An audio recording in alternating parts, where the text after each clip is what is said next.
Dear students and all my dear viewers, you all are welcome to Mr. Sir classes of English. Actually, this is the continuation of the sound machine, one of the most important chapter of ISC stories part. Actually, this is the third video on this particular chapter, and today we are at this point of the story when Mr. Klausner, the scientist or the physicist, wants to make the experiment in the garden. When he has brought his machine in the garden, immediately he sees a lady in the next garden who is plucking the roses, and by means of her, he will try to conduct his experiment. So we are starting from here. Now he was bending forward over the machine. तो अपने machine को चालू करने के लिए वो machine के ऊपर झुकता है. उसका जो माथा है वो थोड़ा सा टेढ़ा है, साइड में है. His right hand was beginning to turn the knob, और माथा झुकाकर वो अपने हाथ से यानी मशीन का जो नॉब है उसको turn on and turn off कर रहा है. The needle was travelling slowly across the dial. जैसे उस नॉब को टर्न ऑन टर्न और जैसे घुमाता है तो वहाँ पर डायल पर जो ये है उसका नीडल है वो भी घूमता है. And so slowly he could hardly see it move. And in earphones it could hear a faint spasmodic crackling. और जो ईयरफोन उसने अपने कान में लगा रखा है उससे उसे एक तरह से दुख भरी आवाज़ सुनाई पड़ती है. इसी क्रैकलिंग साउंड के पीछे उसे दूर में एक हमिंग ट्यून भी सुनाई पड़ती है, which was the noise of the machine. जो आवाज़ किसी और की नहीं बल्कि मशीन की थी. But there was all. As he listened he became conscious of a curious sensation, a feeling that his ears were stretching out away from his head. एक अजीब किस्म की फीलिंग उसके दिमाग में चल रही थी. That each year was connected to his head by a thin stiff wire like a tentacle, and that the wires were lengthening but the ears were going up and up towards a secret and forbidden territory. और उसका जो यानी जो wire था वो थोड़ा सा छोटा था, जैसे उसके कान जो थे वो थोड़ा खींच रहे थे. Dangerous ultrasonic region where ears had never been before and had no right to be. और उसे किस तरह का साउंड सुनाई पड़ रहा था जो एक बहुत ही डेंजरस और बहुत ही यानी अल्ट्रासोनिक साउंड था. The little needle crept slowly across the dial. उस डायल पर नीडल जो थी घूम रही थी जैसे जैसे वो नॉब को घुमाता था. And suddenly he heard a shriek, a frightful piercing shriek. अचानक जब वो उसको सेट कर रहा था तो अचानक उससे ज़ोर से एक चीखने की आवाज़ सुनाई पड़ती है. और जैसे वो चीखता है जैसे वो चीख सुनाई पड़ती है ये जंप कर जाता है. Yes, and he jump and drop his hands. इसका हाथ नीचे झुक जाता है, नीचे गिर जाता है. And catching hold of the edge of his table, किसी तरह वो टेबल के एज को पकड़कर किसी तरह अपने आप को बचाता है. ये stared around him as expecting to see. और चारों तरफ देखता है. ये जो चीखने की आवाज़ हमें सुनाई पड़ी है ये आवाज़ किसकी है, क्योंकि ये इंसान की तरह ही चीखने की आवाज़ है. लेकिन चारों तरफ देखने के बावजूद भी इसे कोई दिखाई नहीं देता, वहाँ पर कोई भी नहीं है. लेकिन तो फिर ये चीखने की आवाज़ है किसकी. अचानक इसकी नज़र पड़ती है सामने वाले बगीचे में एक लेडी जो गुलाब का फूल तोड़ रही थी उसके ऊपर. तो वो आवाज़ उसे सुनाई पड़ती है. She was bending down. वो झुकी हुई थी, कटिंग येलो रोजेस, और रोज़ फ्लावर जो थी वो तोड़ रही थी. And putting them in her basket, और तोड़ कर फ्लावर को अपने बास्केट में रख रही थी. तो अचानक फिर इसे एक बार फिर दोबारा एक आवाज़ सुनाई पड़ता है, ए थ्रॉटलेस इनह्यूमन श्रिक. ये आवाज़ भी इनह्यूमन श्रिक है, यानी एक तरह से अमानवीय रोने की आवाज़. शार्प है, शॉर्ट है, very clear and cold sound सुनाई पड़ती है. और ये जो साउंड है वो अपने आप में लगता है it possessed A minor metallic quality that had never heard before. एक ऐसी साउंड जो आज तक किसी ने सुनी नहीं होगी. क्लॉसनर फिर चारों तरफ देखता है, searching instinctively for the source of the noise, और खोजने लगता है चारों तरफ देखकर कि आखिर ये आवाज़ का सोर्स कहाँ से है, कहाँ से ये आवाज़ आई है। The woman next door was the only living thing, और अगल बगल में दूर दूर तक कोई भी सजीव चीज़ वहाँ नहीं है। अगर कुछ है तो है वो सिर्फ लेडी जो फूल तो रही थी। She saw her reach down take a rose stem in the fingers of the one hand and snip the stem with a pair of scissors. तो देख रहा है ये जो लेडी है एक रोज़ फ्लावर को पकड़ती है और अपने सीजर से वो उसको काटती है। अगेन ही हर्ड, और जैसे वो काटती है इधर साइंटिस्ट को फिर से रोने की आवाज़ सुनाई पड़ती है। It came at the exact moment when the rose stem was out, और ये ठीक उसी वक्त जैसे उधर काटती है वो लेडी, उसी वक्त इसको चीखने की आवाज़, रोने की आवाज़ इसके मशीन में, इसके कान में सुनाई पड़ती है। At this point the woman straightened up, अब ये लेडी खड़ी हो जाती है।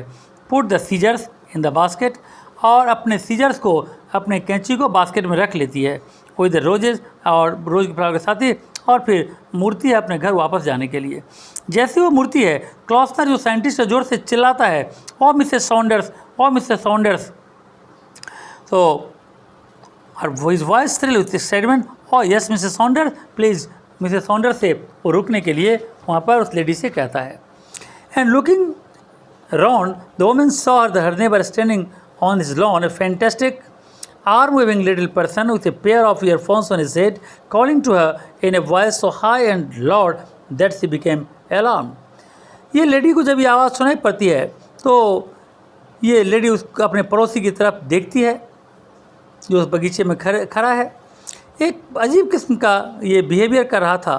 ईयरफोन उसके कान में लगे हुए थे, उसके माथे पर लगे हुए थे, और ज़ोर ज़ोर से, इतने ज़ोर से आवाज़ से चिल्ला रहा था कि ये लेडी तो डर ही गई। क्या चिल्ला रहा है वो एक्चुअली चिल्ला रहा है, कट अनदर वन, एक और फूल काटो,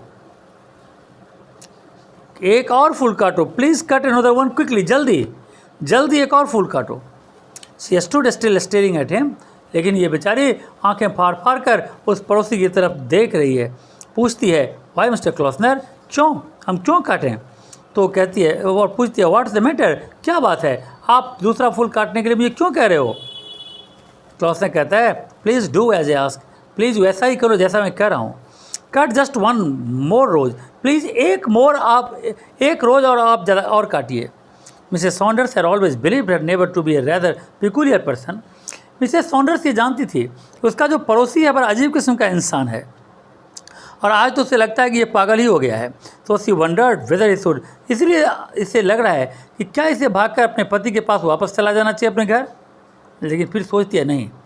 सी thought, no he is harmless, क्योंकि ये पड़ोसी जैसा भी हो लेकिन इससे कुछ नुकसान होने वाला नहीं है, ये हार्मलेस है। आई विल ह्यूमर हिम, तो जो ये कहता है मैं इसकी बात को मान ही लेता हूँ और इसके मन की बात को मैं रख लेता हूँ।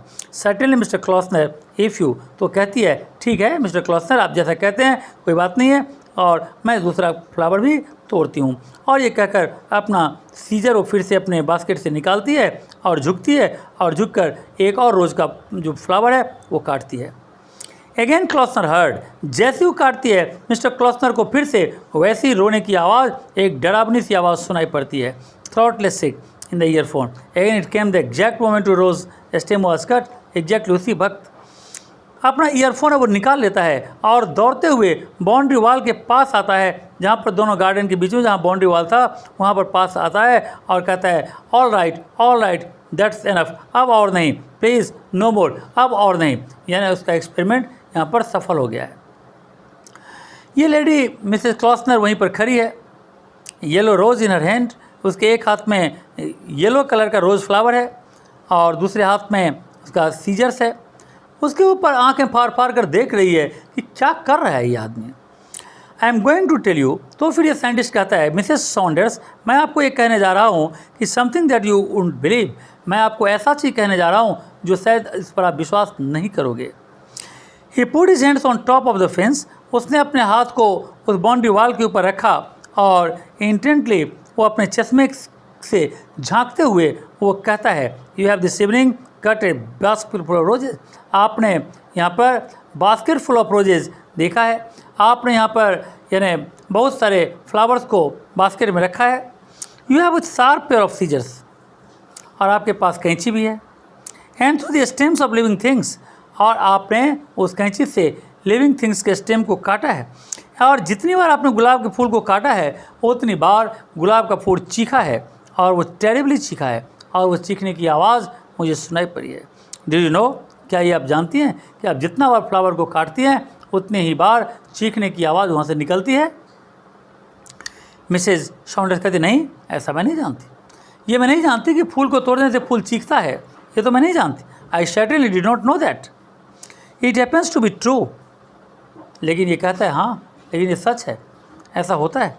ही was breathing rather rapidly but he was trying to control his excitement. वो बड़े ज़ोर ज़ोर से सांस ले रहा था, एक्साइटेड था, अपने एक्साइटमेंट को रोकता है और कहता है मैंने उसे चीखते हुए सुना है। इस टाइम यू कट वन। आप जितनी बार गुलाब के फूलों को काटा है उतनी बार गुलाब का फूल जो है वो रोया है, चीखा है। मैंने उसके रोने की आवाज़ को सुना है। वेरी हाई पिच साउंड, काफ़ी ज़ोर की आवाज़ थी। Approximately 132,000 vibration. एक बार में कितना? तो 132,000 वाइब्रेशन होता है उसमें। You could not possibly have heard it yourself, और शायद आपने सुना नहीं होगा, बट मैंने सुना है। तो ये लेडी कहती है मिस्टर क्लॉसनर, क्या ये सच है? आप जो कह रहे हो क्या ये सही है?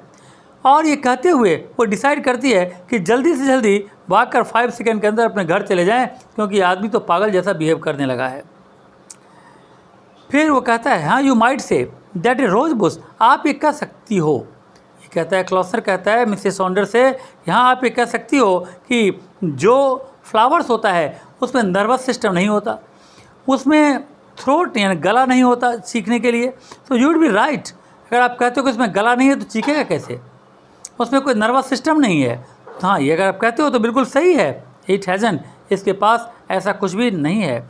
नॉट लाइक आवर्स, हमारी तरह न तो इसका गला है न नर्वस सिस्टम है। यानी but how do you no Mrs Saunders, लेकिन मिसेस सॉन्डर्स आप ये कैसे कह सकते हो कि जो आवाज़ मैं कह रहा हूँ कि उसने सुना, मैंने सुना है, और आप कहते नहीं, तो ये आप कैसे कह सकते हो रोता नहीं होगा? कैसे नहीं रोता होगा, ये आप कैसे कह सकते हो? How do you know that rose bush does not feel as much pain when someone cuts it stem in two as you would feel if someone cut your wrist off with a garden shears. तो जैसे कोई किसी का wrist काटता हो, कलाई काटता हो, उसी तरह से उसके काटने से चीखने की आवाज़ होती है। तो how do you know that it is alive, कि आखिर ये जो रोज़ है वो जीता जागता जिंदा चीज़ ही तो है।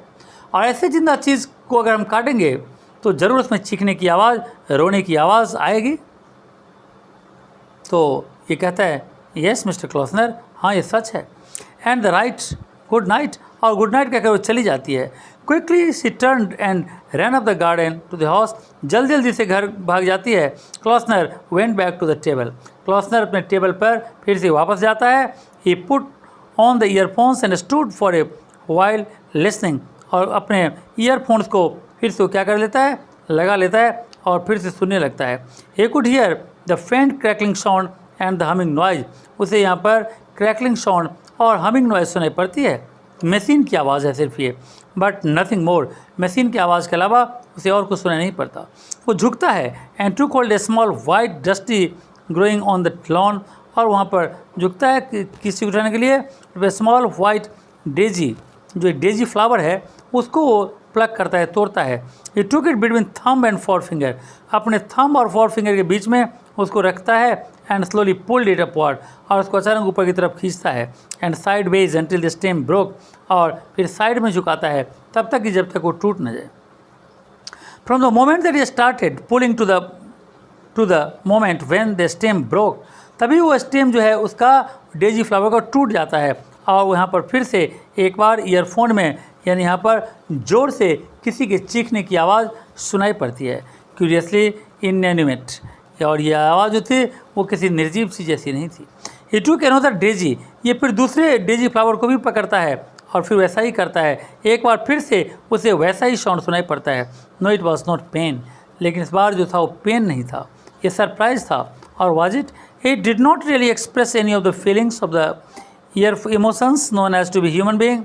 और ह्यूमन बीइंग में जितना इमोशन होता है, इस तरह का कोई इमोशन इस पेड़ से नहीं निकल रहा था। It was just a cry, ये सिर्फ एक क्राई था, रोने की आवाज़ था। Neutral stony cry, a single emotionless note expressing nothing. It had been the same with the roses, ऐसा ही रोज़ फ्लावर के साथ भी हुआ था जब रोज़ फ्लावर को मिसेस कॉस्नर तोड़ रही थी। He had been wrong in calling it a cry of pain. Actually ये कहना गलत होगा कि ये rose flower crying of pain है, ये कहना गलत होगा। A flower probably did not feel pain. हो सकता है हम ये कह सकते हैं कि फ्लावर जो है वो पेन महसूस नहीं करता। इट फेल्ट समथिंग एल्स, वो कुछ और ही महसूस करता है, which you did not know about, जो हम लोग शायद नहीं जानते, क्योंकि फ्लावर बोलता नहीं है। समथिंग कॉल्ड ट्वाइन और स्पर्ल और प्लिंकमेंट और एनीथिंग यू लाइक, इस तरह से कई नाम उसको हम दे सकते हैं। तो यहाँ पर इस पार्ट को हम लोग यहीं पर ख़त्म करेंगे, क्योंकि काफ़ी बड़ा स्टोरी है। तो ये था इसका 3rd पार्ट, इसका 4th पार्ट हम नेक्स्ट वीडियो में डालेंगे। So wait for the next day. Thank you very much.